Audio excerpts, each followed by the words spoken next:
Genre-bending bikes like the Ducati Diavel belong in a class of their own.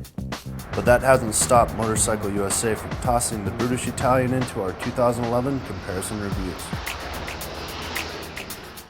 First, we lined up the all-new 2011 model against the Power Cruisers, the ranks from which Ducati expects to poach most of its sales.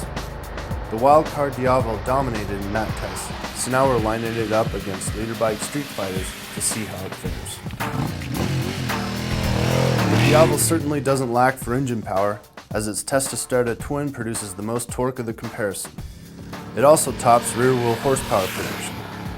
There's gobs of usable power everywhere, and revved up the Diavel can hang with anything. It proved as much on the drag strip, where the low-slung Ducati smoked its rivals with the best quarter mile and an impressive 0 to 60. Sophisticated electronics and the switchable engine maps allow riders to tame the power delivery, muting it in urban and touring mode, or going full bore in sport. Safety aids like ABS and Ducati traction control can be fine-tuned in each setting as well, or switched off entirely.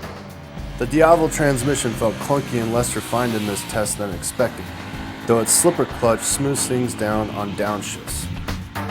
Radial mount Brembo brakes are top shelf, and the ABS a real benefit when hammering down for a quick stop on the street, though it was deemed intrusive during more sporty applications like our track day.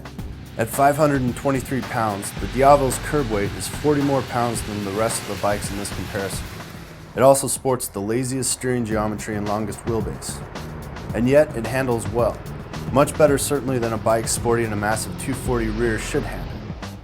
The three-way adjustable Marzocchi fork and sack shock hold up their end of the handling equation well, as did the Pirelli Diablo Rosso tires. That said, where the Diavel absolutely obliterated its performance cruiser rivals in handling, in this sportier Streetfighter class, ground clearance issues and that fat rear hold it back. The low saddle and relaxed riding position stood out in this test.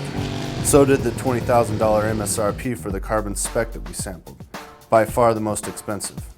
While it might not dominate the Streetfighter class, the Diavel remains one of our favorites and is a devilish ride to be sure. The only problem we have with the Diavel is trying to find a new class to run against, as we want for more excuses to keep riding it.